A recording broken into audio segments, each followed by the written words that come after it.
즉 예수 그리스도의 피는 아벨의 죽음 때 이루어지지 않았던 하나님의 공의를 완성시켰습니다. 그리고 그 피는 가인 때부터 오늘 이날까지 인간들이 억울하게 흘렸던 피의 원성을 잠재운 신의 피였습니다.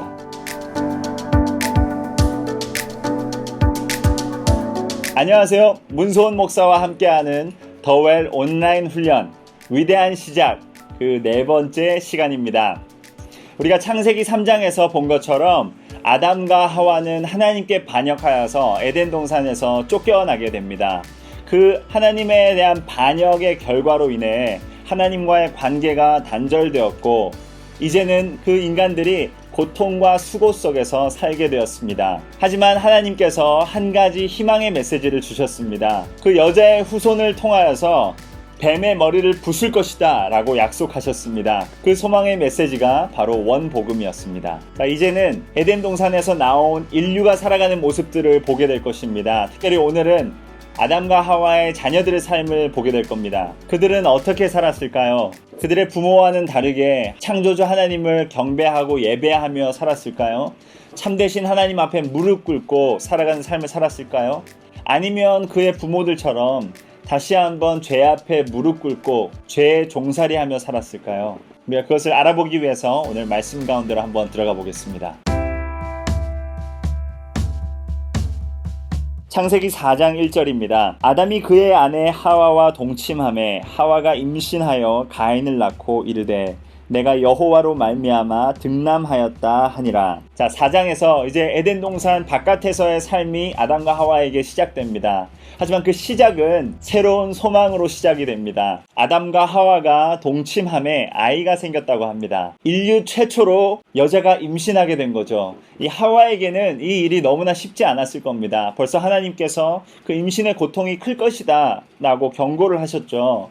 그래서 아직 느껴보지 못한 그 고통 가운데 하와가 두려움이 컸을 거예요. 그리고 임신하게 되면 몇 개월이 걸려야 애가 태어나는지도 모르고 어떻게 몸을 관리해야 되는지도 모르는데 그런 두려움 가운데 하와가 얼마나 떨었을까요? 그리고 그 태어날 때는 얼마나 그 고통이 컸겠습니까? 그때는 에피듀럴도 없었던 시대잖아요. 그리고 아담도 그 옆에서 아이를 받아주면서 머리를 많이 뜯겼을 거예요. 그런데 감사하게도 그 아이는 무사히 잘 태어나게 됩니다. 그리고 아담과 하와는 그 아이를 가인이라고 이름 짓습니다. 그 의미는 어둠이죠. 그래서 그 1절에서 말씀하시는 것처럼 우리가 하나님으로 말미암아서 아들을 얻었다, 득남했다 라는 의미로 가인이라고 첫 아들을 이름 지었습니다. 그리고 또한 그 후에 두 번째 아들이 태어나게 됩니다. 그리고 아담과 하와는 그의 이름을 아벨이라고 짓습니다. 벌써 새로운 생명이 둘이나 탄생하게 됐습니다. 이 아들 중에 혹시 그 뱀의 머리를 부술 자가 있는 걸까요? 그런 기대를 아담과 하와가 가졌을지도 모르겠습니다. 그러나 그 이후의 말씀을 보면 아담과 하와의 소망과는 너무나 다른 길로 이야기가 흘러가게 됩니다. 그리고 그 이유는 이 땅에서 처음으로 태어난 그 인간에게 죄가 들어오기 때문입니다. 말씀에 보면 가인과 아벨이 어떤 일을 하던 사람인지를 보여줍니다. 2절에 보니까 아벨은 양치는 자였고 가인은 농사하는 자였다라고 말합니다. 그리고 세월이 지나서 가인과 아벨이 하나님께 제사를 드리게 됩니다. 자, 여기서 한 가지 우리가 알 수 있는 사실, 그것은 하나님께서 물론 인간들을 에덴 동산에서 쫓아내셨지만 하나님이 인간들을 버리시지 않았다는 겁니다. 하나님께서 에덴 동산에서 그들을 쫓아내시고 에덴 동산에 머무르시며 인간들을 포기하신 게 아니라 하나님께서 인간들의 제사를 받으시고 그들에게 말씀하셨다는 사실을 우리가 창세기 4장에서 발견할 수 있습니다. 그러니까 하나님은 비록 인간들을 에덴 동산에서는 쫓아내셨지만 그 에덴 동산 밖으로 나오셔서 인간들과 함께 하셨다는 거죠. 그런 분이 우리 하나님이십니다. 자, 그래서 가인과 아벨이 각각 그들의 제물로 하나님께 제사를 드렸습니다. 가인은 땅의 소산으로 하나님께 제사를 드렸고 아벨은 양치는 자였기에 양의 첫 새끼와 그 기름으로 하나님께 제사를 드렸습니다. 그런데 여기서 가인의 제물은 받지 않으시고 아벨의 제물은 받으셨어요. 왜 그랬을까요? 가인의 제사는 하나님께서 왜 안 받으셨는지, 그리고 아벨의 제사는 왜 받으셨는지를 우리는 성경을 통해 알 수 있습니다. 히브리서 11장 4절입니다. 믿음으로 아벨은 가인보다 더 나은 제사를 하나님께 드림으로 의로운 자라 하시는 증거를 얻었으니 하나님이 그 예물에 대하여 증언하심이라. 그가 죽었으나 그 믿음으로써 지금도 말하느니라. 아벨은 참된 믿음으로 하나님께 제사를 드렸습니다. 그리고 그것이 바로 하나님께서 아벨의 제사를 받았던 이유입니다. 우리도 마찬가지죠. 우리도 하나님께 예배드릴 때, 하나님께 기도할 때 참된 믿음으로 하나님 앞에 나아가야 하겠습니다. 자, 그래서 하나님께서 자신의 제물을 받지 않으셨다는 걸 알게 된 가인이 어떻게 반응하죠? 5절 말씀에 보니까 가인이 몹시 분하여 안색이 변하니, 그 가인의 마음 가운데 분노가 치밀어 옵니다. 하나님이 왜 나의 제사를 안 받으셨지? 왜 아벨의 제사는 받으셨지? 그러한 고뇌 가운데 마음속에 증오와 불만으로 가득 차게 돼요. 그렇게 마음에 악한 욕망들이 점점 그의 마음을 덮어오기 시작합니다. 바로 그 순간에 누가 찾아오시느냐? 긍휼의 하나님이 가인에게 찾아오십니다. 아직 죄가 일어나기 전에 하나님께서 이렇게 질문하십니다. 네가 분하여함은 어찌 됨이며 안색이 변함은 어찌 됨이냐? 네가 선을 행하면 어찌 낯을 들지 못하겠느냐? 선을 행하지 아니하면 죄가 문에 엎드려져 있느니라. 죄가 너를 원하나 너는 죄를 다스릴지니라. 아멘. 악한 욕망이 그 마음 가운데 지금 차오르고 있는 가인에게 긍휼의 하나님께서 찾아오셨습니다. 그리고 긍휼의 하나님께서 가인에게 말씀해 주세요. 지금 네가 몹시 분해하고 안색이 변하여 있는데 너는 이것을 다스려야 한다. 악한 욕망 가운데 너의 마음을 주지 말고 그 죄를 다스려라 라고 하나님께서 말씀하셨습니다. 여기서 우리가 먼저 하나님에 대해서 알 수 있는 것은 하나님께서 죄를 아주 심각하게 생각하신다는 거죠. 죄가 일어나기 전에 가인에게 직접 찾아오셔서 죄를 다스려라, 죄를 짓지 마라. 왜 하나님께서 그렇게 개입하시겠습니까? 하나님께서 사랑하시기 때문에 우리 삶 가운데 개입하시는 거죠. 우리가 죄를 따라가면서 파멸의 길을 가지 않도록 하나님께서 오셔서 개입해 주시는 겁니다. 죄에 대해서 알 수 있는 것은 무엇이죠? 이 악한 욕망 가운데 죄가 우리의 마음 문 앞에서 기다리고 있다는 겁니다. 성경 말씀에 보니까 죄가 문 앞에 엎드려서 너를 원하고 있다. 즉 죄가 너를 take over, 너를 가지려고 지금 노리고 있다라고 말하고 있습니다. 무슨 말이냐면 문 앞에서 기다리면서 악한 욕망을 통하여서 죄가 지금 계속 가인의 마음 안으로 들어오려고 노력하고 있다는 거죠. 그리고 들어오게 되었을 때 가인을 완전히 통째로 잡아먹게 되는 겁니다. 죄는 그렇게 우리 가운데 들어올 때 왕노릇하려고 합니다. 로마서에도 보면 우리가 이전에 죄의 종노릇하였다고 말하고 있습니다. 죄가 우리를 다스리게 되는 것이죠. 가인은 결국 죄를 다스리는 데 실패하고 죄에게 마음을 내어주어 버립니다. 그리고 그 악한 욕망이 악한 행동을 낳게 됩니다. 자, 4장 8절에 보면 가인이 그의 아우 아벨에게 말하고, 아마도 들로 가자라고 이야기했겠죠. 그들이 들에 있을 때에 가인이 그의 아우 아벨을 쳐 죽이니라. 가인은 그렇게 아벨을 들로 불러내서 죽였습니다. 실수로 죽인 게 아니라 계획해서 자기 동생을 죽였다는 거죠. 바로 premeditated murder. 그 실제 살인이 일어나기 전에 가인의 마음속에서 살인이 얼마나 많이 일어났겠습니까? 여러 번 그 마음속에서 아벨을 죽이는 생각을 했겠죠. 아벨을 어디서 죽일 것인가? 아벨을 어떤 도구를 사용해서 죽일까? 그렇게 그의 마음속에는 여러 번 아벨을 죽이는 장면이 리플레이 됐었을 거예요. 가인은 그 죄 때문에 자기 안에 있는 하나님의 형상을 아예 망각해 버린 것입니다. 동생을 향한 증오밖에는 그 안에 없었던 거죠. 오즈월드 챔버스는 이렇게 말합니다. 형제를 살해한 사람은 먼저 자신 안에 하나님을 살해한 것입니다. 가인의 죄는 형제 살해 이상의 의미를 지닙니다. 그 범죄 안에 더 깊은 범죄가 있습니다.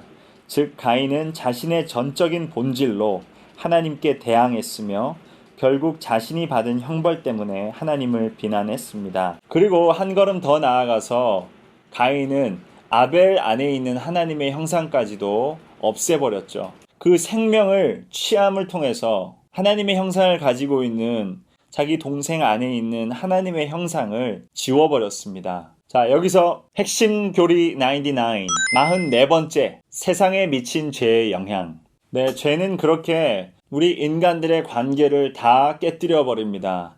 그리고 서로 압제하게 만들고, 증오하게 만들고, 거짓말하게 만들고, 때로는 죽이게까지 하는 것입니다. 여러분, 그 죄의 결과를 우리는 뉴스를 통해서, 우리 주변 이야기들을 통해서 너무나 잘 듣지 않습니까? 우리가 모두 하나님의 형상을 가진 인간들임에도 불구하고 그 죄가 우리 가운데 들어올 때 우리 안에 있는 하나님의 형상이 무너져 버리고 정말 죄의 종이 되어서 하나님의 형상을 가지고 있는 인간이라면 할 수 없는 생각과 행동들을 하는 모습을 우리는 볼 수 있습니다. 그렇게 죄는 우리의 관계들을 그리고 우리의 사회를 좀먹듯이 갉아먹습니다. 그것이 죄의 영향입니다. 그렇기에 피조물들이 아직도 탄식하면서 하나님께서 예수 그리스도를 통해 이 모든 것을 회복시킬 그 날을 고대하고 있는 것입니다. 그렇게 가인 마음 안에 찾아왔던 악한 욕망이 악한 행동을 낳습니다. 그리고 인류 최초의 살인사건이 일어나게 되죠. 그 범죄 후에 그분이 다시 한번 찾아오십니다. 바로 긍휼의 하나님이 가인에게 다시 찾아오세요. 그래서 가인의 잘못을 알려주시고 회개할 기회도 주십니다. 하나님께서 가인에게 찾아오셔서 이렇게 말씀하십니다. 9절에 여호와께서 가인에게 이르시되 내 아우 아벨이 어디 있느냐? 마치 예전에 아담과 하와가 에덴 동산에서 죄를 짓고 하나님께서 그들을 찾으셨을 때 하나님께서 하신 말씀이랑 비슷하죠. 그가 이르되 내가 알지 못하나이다. 내가 내 아우를 지키는 자이니까 이르시되 네가 무엇을 하였느냐? 내 아우의 핏소리가 땅에서부터 내게 호소하느니라. 이렇게 하나님께서 말씀하시면서 가인이 회개할 수 있는 기회, 돌아올 수 있는 기회를 주시는 겁니다. 하지만 가인은 냉담하게 대답하죠. 내가 내 아우를 지키는 자입니까? 그래서 죄에 대한 결과로 가인은 저주를 받게 됩니다. 11절에 땅이 그 입을 벌려 내 손에서부터 내 아우의 피를 받았은즉 네가 땅에서 저주를 받으리니 12절 네가 밭을 갈아도 땅이 다시는 그 효력을 내게 주지 아니할 것이요 너는 땅에서 피하며 유리하는 자가 되리라. 가인은 자신의 소명을 상실합니다. 가인은 어떤 사람이었습니까? 농사 짓는 사람이었습니다. 그런데 이제 아벨의 피가 흐른 그 땅이 가인에게 더 이상 소산을 내지 않을 것이라고 하나님께서 말씀하셨습니다. 마치 예전에 아담과 하와가 에덴 동산에서 죄를 짓고 그 다스려야 했던 에덴 동산에서 쫓겨났던 것처럼 가인도 이제 더 이상 그가 다스려야 했던 땅에서 쫓겨나는 모습입니다. 더 이상 그 땅이 가인에게 소산을 내지 않겠다라고 하나님께서 저주를 내리셨습니다. 그 결과로 그의 삶은 더욱 어려워지고 힘들어졌습니다. 가인은 자신이 잘 알고 있던 것, 익숙했던 것에서 이제 떠나야 했습니다. 그리고 그의 삶은 공허함, 그리고 결실이 없는 삶이 될 것입니다. 그리고 우리는 이렇게 죄가 계속해서 확산되는 모습을 볼 수 있습니다. 가인이 나중에 여호와 앞을 떠나서 에덴의 동쪽 놋 땅이라는 곳에 갔습니다. 그리고 그가 자녀를 낳으면서 그의 족보가 쭉 나오고 있는데요. 특별히 그 자손들 중에 라멕이라는 사람이 있는데 라멕이 두 아내를 맞이합니다. 성경에서 처음으로 나오는 폴리가미. 근데 그 밑에 보면 라멕이 아내들을 불러놓고 이야기하는 모습이 나오고 있습니다. 이걸 흔히들 뭐라고 하냐면 칼의 노래라고 합니다. 한번 읽어보겠습니다. 아다와 실라여 내 목소리를 들으라. 라멕의 아내들이여 내 말을 들으라. 나의 상처로 말미암아 내가 사람을 죽였고 나의 상함으로 말미암아 소년을 죽였도다. 가인을 위하여는 벌이 7배일진데 라멕을 위하여는 벌이 77배의 일이로다. 라멕이 자기에게 상처를 입힌 사람을 죽였다고 말하는 거죠. 그러면서 아내들을 앉혀놓고 아내들 앞에서 자랑하는 겁니다.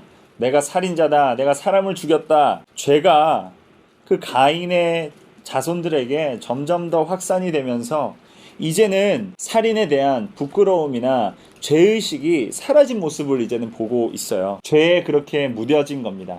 여러분 그렇습니다. 우리가 죄로 인해서 하나님을 떠나 살게 되면 그렇게 공허하고 결실 없는 삶을 살게 됩니다. 우리의 소명을 망각하고 살아가게 되는 거죠. 하나님의 형상을 가진 자로서 하나님을 드러내고 하나님의 영광을 드러내는 삶을 살아야 하는데 죄로 인해서 그 소명을 상실해버리고 내가 누구인지조차 잊어버리고 살아가는 삶, 그것이 죄 가운데 살아가는 삶입니다. 사랑하는 여러분, 죄를 멀리 하십시오. 여러분, 육체의 소욕을 따라가지 말고 성령을 따라 사십시오. 성령을 따라 살아갈 때 여러분이 만들어진 그 목적 그대로 살아갈 수 있습니다. 죄 가운데 공허하고 결실 없는 삶이 아니라 성령이 우리에게 맺어주시는 성령의 열매를 맺으면서 풍성한 삶을 살 수 있습니다. 그러한 삶 가운데 여러분 거하시기를 주님의 이름으로 축복합니다. 자, 범죄는 벌써 일어났습니다. 가인은 죄를 지었습니다.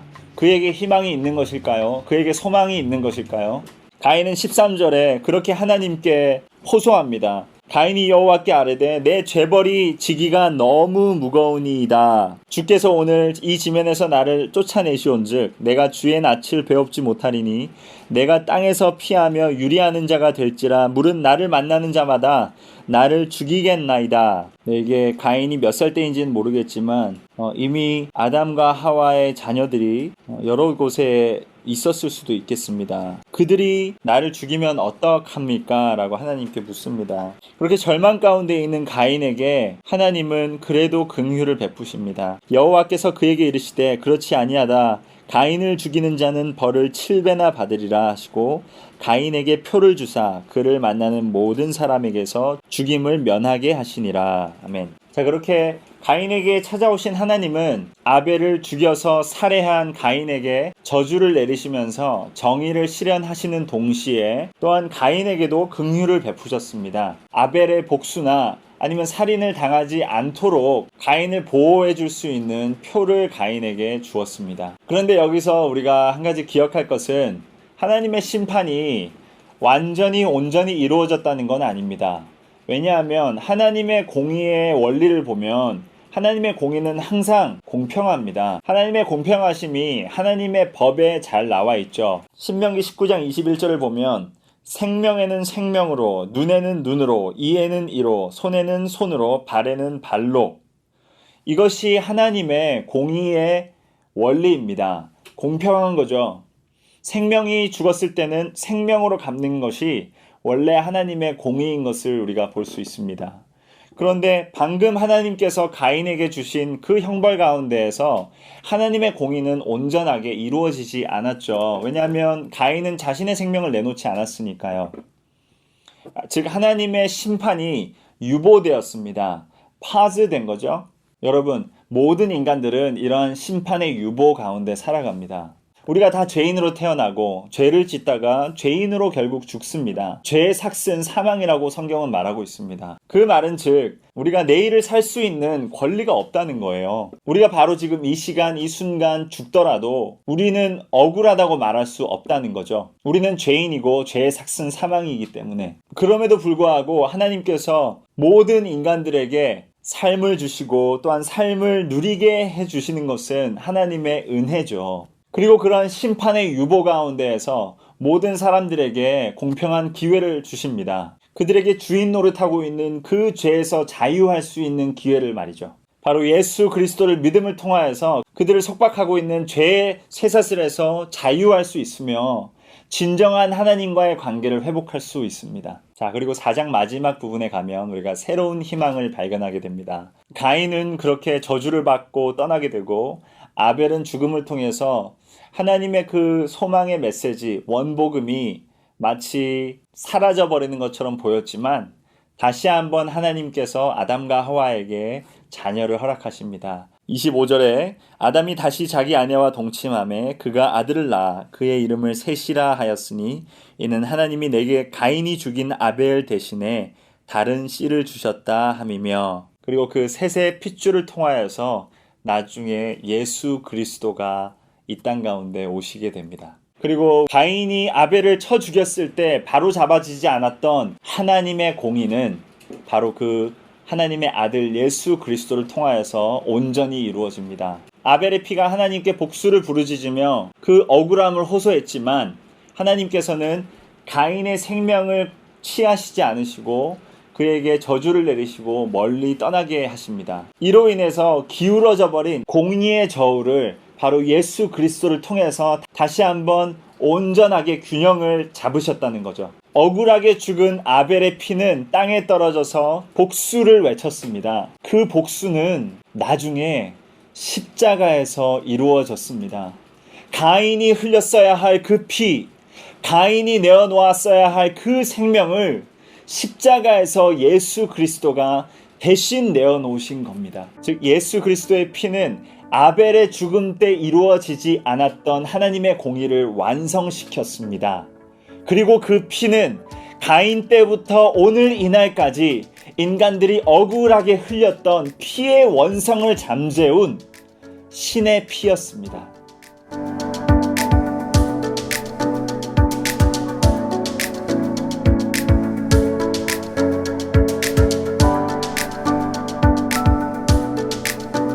자, 그러면 우리 한번 랩업 해보도록 하겠습니다. 오늘 말씀을 통해 우리는 죄의 확산을 보았습니다. 끊어져야 할 그 죄가 인간 가운데 퍼져나가면서 여러 가지 부작용을 낳았습니다. 특별히 가인의 모습을 보면서 그 악한 욕망이 악한 행동을 낳게 되고 그 죄가 퍼져나가면서 인간 관계를 파괴하는 모습을 우리는 직접적으로 볼 수 있었습니다. 여러분, 우리가 죄를 멀리하고 하나님의 사명을 온전히 감당하는 제자가 됩시다. 죄는 우리의 소명을 잃게 만듭니다. 죄는 우리가 하나님의 형상을 제대로 반영하지 못하게 만듭니다. 여러분, 우리가 육체의 소욕을 따라 사는 사람들이 아니라 성령을 따라 살아가도록 합시다. 그로 인해서 공허한 삶을 사는 것이 아니라 열매 맺지 못하는 삶을 사는 것이 아니라 가득 성령의 열매를 맺는 저와 여러분이 됩시다. 자, 오늘도 수고하셨고요. 다음 주에 만나요. 제발.